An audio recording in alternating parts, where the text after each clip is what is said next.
Mental হেলথের সমীক্ষার নামে পরোক্ষে এনআরসির কাজ করছে কল্যাণী এইমস। সমীক্ষার নামে ভোটার তালিকা থেকে নাম বাদ দেওয়ার চেষ্টা চলছে। কেউ কোনো সমীক্ষা যদি করতে আসে জানাবেন আমাদের। মেন্টাল হেলথের নামে পার্টির হয়ে কেন সমীক্ষার কাজ চলছে? এটা আপনাদের কাজ নয়, এই কাজ আপনারা করবেন না। সবাই সজাগ থাকুন, রাজ্য সরকার ছাড়া কাউকে তথ্য দেবেন না। কল্যাণী এইমসের বিরুদ্ধে বিস্ফোরক অভিযোগে সরব হয়েছেন আজ মুখ্যমন্ত্রী।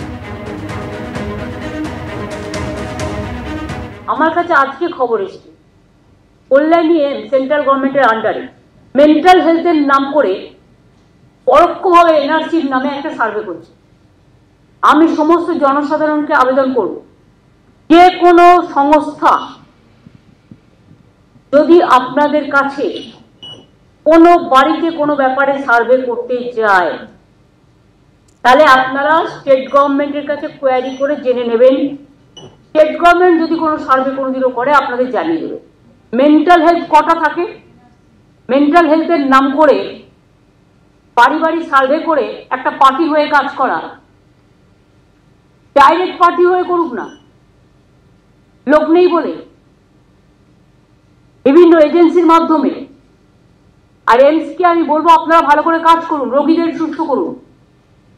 আমরা আপনাদের অনেক সাহায্য করেছি, আগামী দিনেও করব, কিন্তু দয়া করে এই খেলাটা খেলবেন না। স্টেট গভর্নমেন্টের নিজের মেন্টাল হেলথ ডিপার্টমেন্ট আছে, এটা স্টেট গভর্নমেন্ট করে, এটা আপনার কাজ নয়।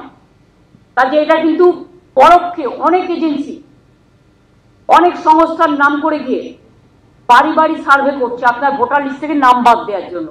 কাজেই সজাগ থাকুন, সতর্ক থাকুন, কাউকে কোনো ডিটেলস দেবেন না, একমাত্র স্টেট গভর্নমেন্টের অফিসিয়াল লোক ছাড়া।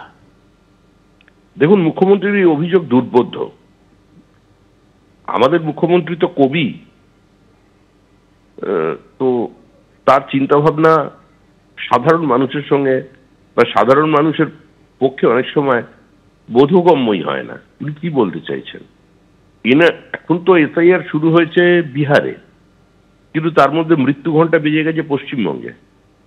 পশ্চিমবঙ্গের প্রত্যেকটি মানুষ জানে এই মুহূর্তে তৃণমূল কংগ্রেস কিভাবে নির্বাচন পরিচালনা করেছে।